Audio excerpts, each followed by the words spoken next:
On Monday, May 13th, the Karen Reed murder trial continued with day 10 of testimony in the prosecution's case in chief. The jury heard from 3 witnesses, all 3 of them from the Albert family. Specifically, those were Brian Albert's continuing testimony from day 9, then they heard from Brian Albert Jr., and then from Caitlin Albert. And today, we finally got a tidbit of evidence that could help the prosecution's case. Right around midnight, one of those witnesses saw a black SUV at the spot where John O'Keefe's body was later found. 2 weeks into trial, that's about as far as a prosecution has proved this case. But other than that, most of day 10 was taken up with the cross-examination of Brian Albert, and we once again got more tea spillage in this Boston Tea Party trial. The biggest piece has to do with the disappearance of some phone evidence. Let's get into it. Okay, so as I said, the day started with the cross-examination of Brian Albert. If you remember from day 9, he testified on direct examination about being at the Waterfall Bar and Grill with everyone else on January 28th, 2022, and then going to his house at 34 Fairview Road with the gang. People were vibing, everyone was happy, no tension was detected anywhere. Anyway, on cross-examination, defense attorney Alan Jackson went through a number of things. First, there was a bit about whether or not Brian Albert had ever spoken with Karen Reed before. Brian claimed that he basically hadn't, he really didn't even know who Karen Reed was, and the defense pushed back with photos of Brian, John, and 2 other men that Karen had apparently just taken like the weekend before. And I'll say whether or not he knew Karen or not doesn't seem, at this point anyway, to be important, at least not to me. But what's interesting about this inconsistency and all of the other ones that came up during Brian's cross-examination is more about the way that the witness reacted on the stand. Everything seemed to have some kind of an excuse or an explanation with all of these inconsistencies, and some of those explanations or excuses were, I suppose, more reasonable than others. And as cross-examination went on, it did feel like Brian was becoming more and more nervous. Another point that was made early on by the defense was that, like his wife Nicole, Brian was interviewed by Sergeant Detective Lenk about the events of January 28th and January 29th, 2022. And like Nicole, Brian was asked for names of the people who were there at 34 Fairview Road that night. And like Nicole, Brian had apparently told Sergeant Lenk that his daughter Caitlin left the house at 12:15 a.m. and that she was the first to leave. But on direct examination, he had testified that Caitlin was in fact the last to leave, also like Nicole. And on cross-examination, he testified that he never gave a statement to Sergeant Lenk saying that Caitlin was first to leave because she was in fact the last. And in the same vein, Brian also agreed that he had never told the investigating officer that his nephew Colin had been at the house that night. And like Nicole, he had his own sort of explanation as to why he didn't tell the investigators about Colin having been there. And this does look like he could be covering something up about Colin, though what exactly that is still at this point is unclear to me. Next, and again, similar to his wife Nicole, Brian Albert testified about the rehoming, quote unquote, of their German Shepherd named Chloe. Brian said that Chloe wasn't great with strangers and that she was upstairs and away from people for most of the night. When Brian got home, he took her downstairs, took her out to the backyard to pee before bringing her back in. And again, all of this to include Chloe attacking another dog out on a walk nearby at one point, and I guess that being the catalyst for the rehoming, was basically the exact same testimony as to what Nicole had said. Now, another thing that came up on cross-examination was the fact that the basement of the house actually has another entrance and exit. This was something that was new information, so it was very interesting. Specifically, apparently the basement has a bulkhead door that leads directly out to the backyard. This bulkhead door is also very close to a door in the fence that apparently leads directly to the front yard area, basically where John O'Keefe's body was found. So it does seem that the defense really is suggesting that something happened in the basement with John O'Keefe. And it seems that there was a way in which whoever was in there with him was able to perhaps take him out of the basement without anyone even knowing. Or possibly they may be suggesting that John O'Keefe may have even been brought into the house through the bulkhead door. I'm not sure about that exactly. but there definitely is a heavy suggestion about this extra way of getting into and out of the basement. Now, the defense also went over how Brian Albert sold 34 Fairview Road, having listed it in November 2022 and sold it in April 2023. They definitely are suggesting that the timing is fishy, but as I mentioned in a previous recap, I'm not sure how much of this is going to be picked up by the jury. But anyway, one of the biggest things the defense brought up was the subject of Brian Albert's cell phone. And this was honestly one of the biggest moments of the cross-examination and one of the main highlights of the day. You see, as it turns out, Brian Albert was provided notice that he was not supposed to delete or manipulate any of the information on his phone. And this is because his phone had information that may need to be used as evidence in this case. And the thing is, the court ordered this on September 23rd, 2023. And exactly the day before, on September 22nd, 2023, Brian Albert testified that he just so happened to trade in his phone for a new one. Mr. Albert, you were notified by the Commonwealth that on September 23rd, 2022, a judge specifically ordered you to preserve that phone and all its data, the phone ending in 0888. Is that right? Yeah, at what time are you asking me that I was notified? That day or the next? On the 23rd? On the 23rd or the 24th of September? No. Isn't it true that you were provided a letter by the Commonwealth that stated the following? Your Honor, if I may read this? Yes, there's no objection. Thank you. Quote, you are hereby notified that the defense in the case of Commonwealth versus Karen Reed, Norfolk Superior Court criminal case number 22-117, has filed a motion pursuant to Mass R. Crim P. 17 for the production of any cell phones that you used between January 28, 2022 and February 28, 2022, and or any data associated with those cell phones. The hearing on Ms. Reed's motion will be held on October 3rd, 2022 at 2 p.m. in Courtroom 1 of the Norfolk Superior Court. You may be heard on the motion at that time. You are hereby placed on notice that these cell phones are the subject of pending litigation, and you must not alter, delete, destroy, or in any way manipulate any of the electronic data associated with the cell phone at issue. You received, end quote, you received that notice on either the 23rd or the 24th. Is that right? I did not. Your Honor, I would pose a stipulation. I spoke with counsel off the record, if I may. You both have a stipulation that I haven't seen?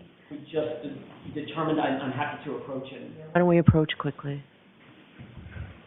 May I, Your Honor? Yes. I would offer the following stipulation that on either September 23rd or September 24th, the Commonwealth sent a letter on Commonwealth letterhead to Mr. Albert's attention, stating exactly what was just read into the record pursuant to the court order dated September 23rd, 2022. Okay.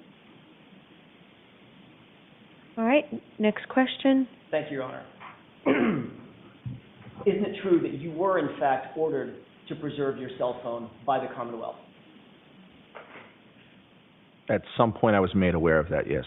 All right, let's just get to the brass tacks. Where's your phone? My phone was upgraded and traded in for a new phone. Your phone was upgraded and traded in for a new phone? Yes. Okay. Another way to say that is you traded your phone in and got rid of it, correct? I traded my phone and upgraded it, yes.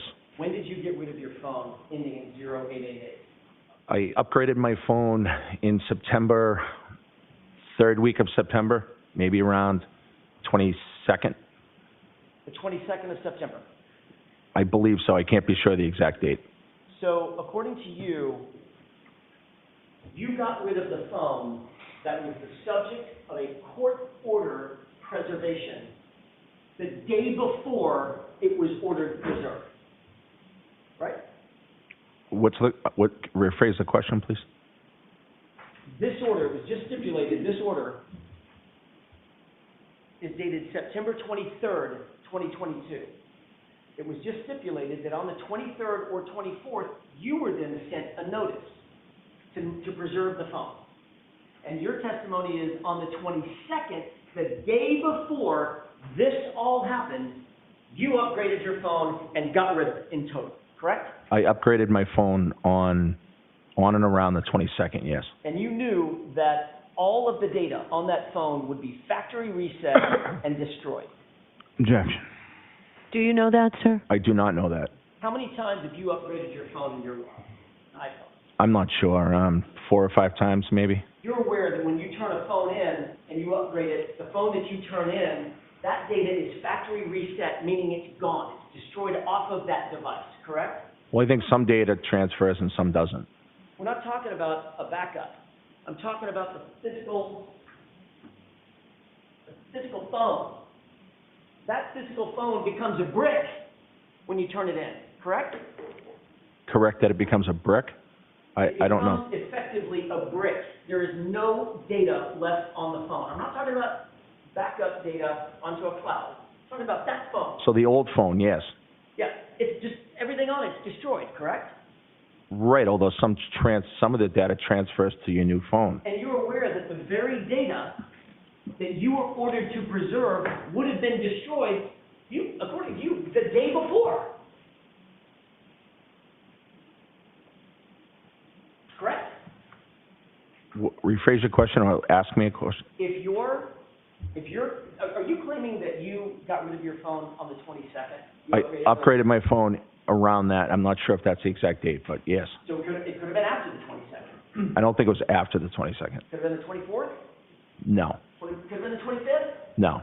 So you're absolutely sure that you could not have upgraded your phone and gotten rid of it any time after the 23rd when this judge ordered that it be preserved?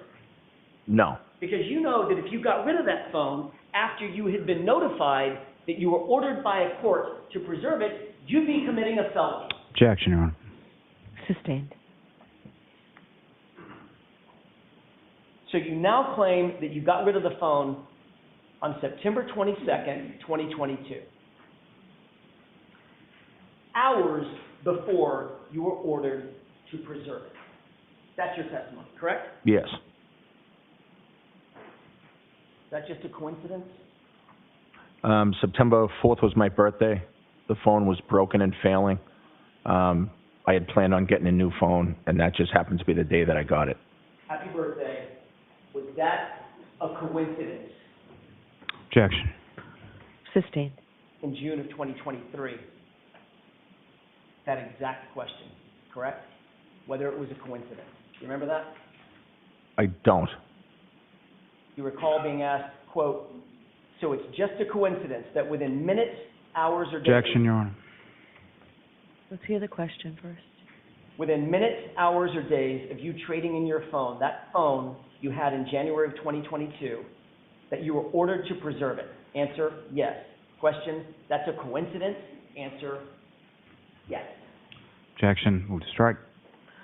I'll let that stand. Now, maybe this is just a huge coincidence, but it should be noted that Brian Albert also has decades of experience as a police officer and in fact was a sergeant detective for the Boston PD Fugitive Response Team. So he arguably has experience using this kind of digital cell phone information in apprehending people before. And the idea that he didn't really know that this might come up in a case like this, or that he didn't know that some data would be lost in updating his phone, seems a little bit fishy. And with all of the explanations that Brian Albert gave throughout his cross-examination for the sale of the house and the rehoming of the dog, this just felt really off to a lot of people.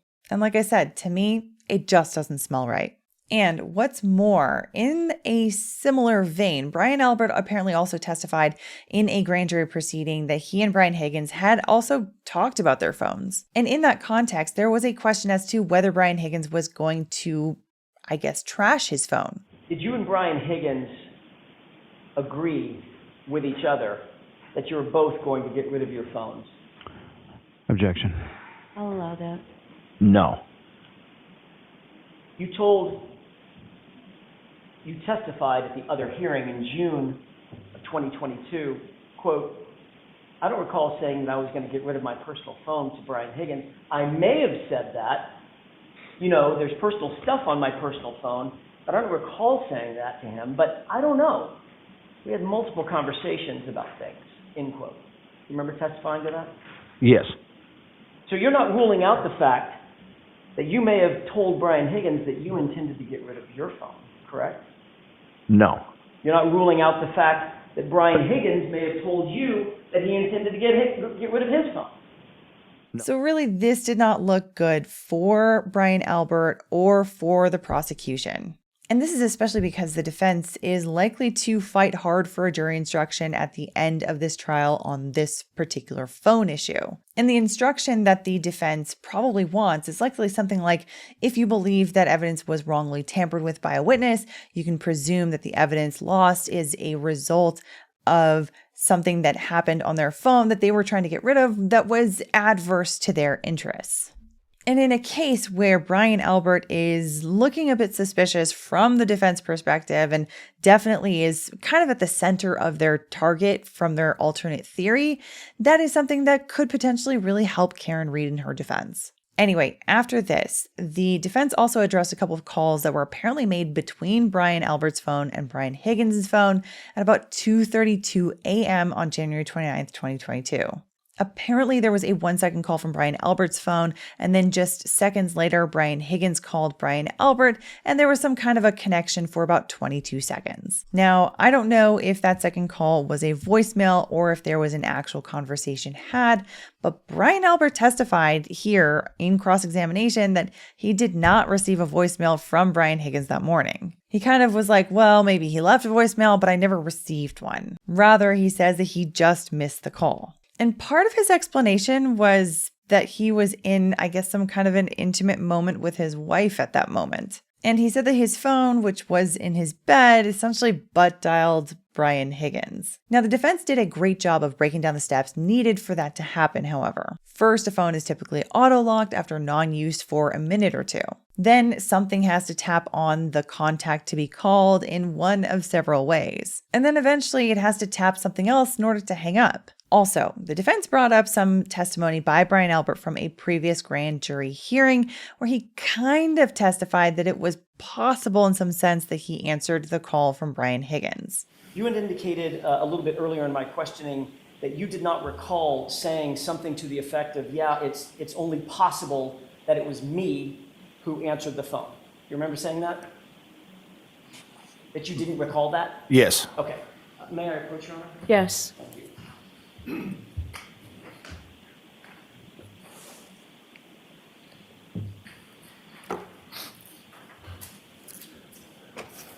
Mr. Albert, there's a highlighted portion of that transcript. If you would just take a look at that, and when you're finished reviewing it, just look up at me and let me know. Now, while Brian Albert maintained in his cross-examination that there was no actual connection made from these so-called butt dials, he did say that when he got up, the first call that he made at 7:30 a.m. was in fact to Brian Higgins. And this was because Higgins had been there the night before, and so Brian Albert testified that he thought he ought to know what Albert had learned about John O'Keefe being found on their lawn the next morning. Brian Albert then made a flurry of phone calls throughout the day and I guess into the next day, talking multiple times with Brian Higgins, with Detective Kevin Albert, Brian's brother who worked at Canton PD, Police Chief Ken Berkowitz of Canton PD, and Jen McCabe. Now, this could be because he was just concerned about the fact that a body had shown up on his front lawn. But the defense did do a great job of painting these phone calls throughout as perhaps an indication of something more. Okay, so that was Brian Albert. One thing that was interesting is that the defense definitely seemed to suggest that Brian Albert was up to something nefarious in his basement regarding John O'Keefe on the early morning of January 29th, 2022. And that seems to be involving Brian Higgins and Colin Albert somehow. But we still don't have a clear idea after his testimony what the defense is actually accusing Brian Albert of having done at that time. Maybe this is the most that they have, which is evidence to just make a suggestion. Or maybe we'll have to wait until the defense case in chief to see that crystallized, perhaps with other evidence. Time will tell. Anyway, the next witness was Brian Albert Jr., Brian and Nicole's son. He's the one whose 23rd birthday was on January 29th, 2023. So his testimony was interesting to see what he said about who came into the house that night and otherwise what he saw. And I will say, I think Brian Jr. is probably one of the Commonwealth's most credible witnesses yet. He came across as nervous and actually fairly timid, which was really interesting to see coming right out of the testimony of his father, who is something of an intimidating looking figure. But Brian Jr. apparently works in IT and at 25 years old still lives with his parents. He also testified at one point that he has some anxiety issues, and honestly, from his behavior on the stand, to me, it does seem like it tracks. And this is maybe the first witness that didn't really trigger any sort of suspicious feelings for me anyway. He didn't have any convenient lapses in memory like the rest of the Albert clan so far, for example. And when presented with things that he had testified to before, he genuinely came across like he was trying to maintain consistency. And he didn't fight the defense in the same ways that other witnesses have, in ways that actually give rise to more suspicion than the inconsistency in general. Anyway, he testified that he had wanted to spend his birthday at home that year. He said he's a bit of a homebody and that there were some questions about maybe it was going to start to snow that night, and he just generally wasn't really that big on celebrating his birthday anyway. So a number of friends had come over earlier in the night of January 28th and kind of cycled through. Then, as we've heard from other witnesses, his cousin Colin swung by, then his parents came home, and then the other members of the group came by as well. Like everyone else, he testified that he never saw John O'Keefe or Karen Reed at 34 Fairview Road that night. One key point in this testimony was that he said that at one point, his friend Julie Nagel, who was one of his friends that was over, stepped outside when her brother pulled up with a pickup truck. He had been apparently arranged to drive her home that night, but she went out to tell him that she really didn't need a ride from him anymore because she could get a ride later on from someone else. And when she stepped outside, Brian Jr. said that he looked out the window and saw her at the passenger side of the pickup truck right next to the driveway. And at the same time, he said that he saw a black SUV kind of right next to it. Later, he said that he looked outside again and the pickup truck had left and the black SUV was over by the fire hydrant this time, right next to where John O'Keefe's body was later found. Now, he said that he didn't recognize the black SUV, but the implication here is that this was Karen Reed's SUV and that she was in the driver's seat. So finally, 2 weeks into trial, we have some testimony that actually kind of places Karen Reed at the place where John O'Keefe's body was found. There is still a long way to go for the prosecution to actually prove that she ran over him in that spot. But at least they've finally gotten as far as presenting evidence that she may have in fact even been there in the first place. Anyway, he testified that the next morning he woke up around 7 or 8 a.m. when his dad knocked on the door. When asked on cross-examination if he had looked outside at that point to see the scene, he said that he chose not to. And the reason is because he said he knew he'd get overwhelmed at the sight because he has a bit of an anxiety issue. Now, different people might react to that explanation differently. For my part, I was willing to accept it based on his overall demeanor while testifying. And now another thing that was interesting that came up on cross-examination was the fact that he wasn't interviewed by the police until like July 6, 2023, somewhere around there, around 18 months after this whole incident. And apparently the same thing was true of his sister Caitlin, who we also heard from after him on day 10. Now, a couple other points here that were interesting were when his cousin left at 34 Fairview Road that night, Brian Jr. said that he never actually saw him leave. So again, there seems to be this suggestion that Colin may not have left when people thought that he did, and that he instead went down to the basement for some reason. Brian Jr. also said that when his dad let Chloe out into the backyard, his dad wasn't exactly watching her. So what exactly she did while out there isn't fully known. But maybe the most important point from the defense perspective in his cross-examination was something that Brian Jr. was asked about when he had looked outside and seen Karen's SUV. He said that even though it was snowing, the visibility was good enough that he could see tire tracks in the snow. But one thing he couldn't see at that moment was the body of a man lying out there. This is important because tire tracks are arguably less noticeable than a 6-foot-something man lying in the snow. And so this suggests that John O'Keefe may not have been in the snow at the time that Brian Jr. looked out the window. And it does suggest that John could have been observable even considering all other conditions. Now, Could she have hit him immediately after Brian Jr. looked out the window? Of course. But this at least is a very interesting thing, at the very least about the point on visibility. Anyway, that's Brian Albert Jr. The next witness was Caitlin Albert, the daughter of Brian and Nicole. If you recall, both Nicole and Brian Albert supposedly told Sergeant Lenk in initial interviews that Caitlin was the first to leave 34 Fairview Road on January 29th, 2022. But then they both testified differently at trial, saying that they never said that she was the first to leave. And Caitlin also is the subject of that deluge of photos that the defense said that they received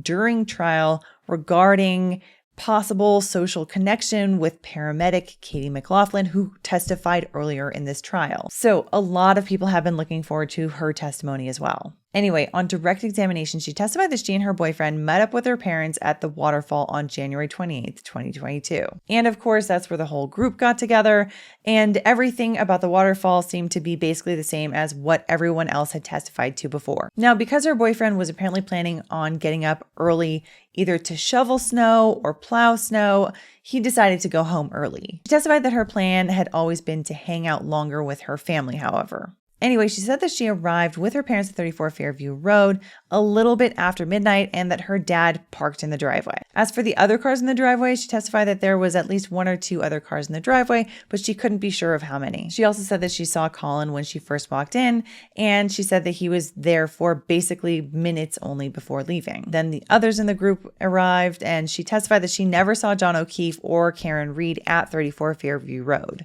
As for Chloe, she testified the same as others about her dad letting her out in the backyard. Then eventually, as people started to leave, Caitlin was the last one to leave, and her boyfriend swung by to pick her up and take her home. She also testified that they drove past the area where John O'Keefe's body was later found. So of course, this does seem like a golden opportunity for her and her boyfriend to see John O'Keefe right there next to the sidewalk. But Caitlin said that it was snowing quite a bit then and that she was focused on the conversation with her boyfriend. It does seem to me that a body would be observable even under those circumstances with headlights being on. But then again, she was a passenger, so maybe not as conscious of the overall road conditions. Anyway, her cross-examination began on day 10, but did not finish. It started out focusing on the fact that she wasn't questioned until many, many months later, like her brother Brian Jr. She also agreed on cross-examination that she never saw Colin leave. And she said that from where she sat while at 34 Fairview Road, she actually didn't have a view of the basement door. So again, there's this suggestion that Colin didn't actually leave and in fact went to the basement. Then the defense started to get into whether paramedic Katie McLaughlin is a friend of Caitlin's, an acquaintance of Caitlin's, or something else entirely. But that's basically where her cross-examination cut off for the day. Defense attorney David Yannetti recommended the cut there so that they could have one more hearing to argue about whether or not the defense could bring in some more of those photos that they received during the trial of Caitlin Albert and Katie McLaughlin together. They went back and forth a little bit at the hearing,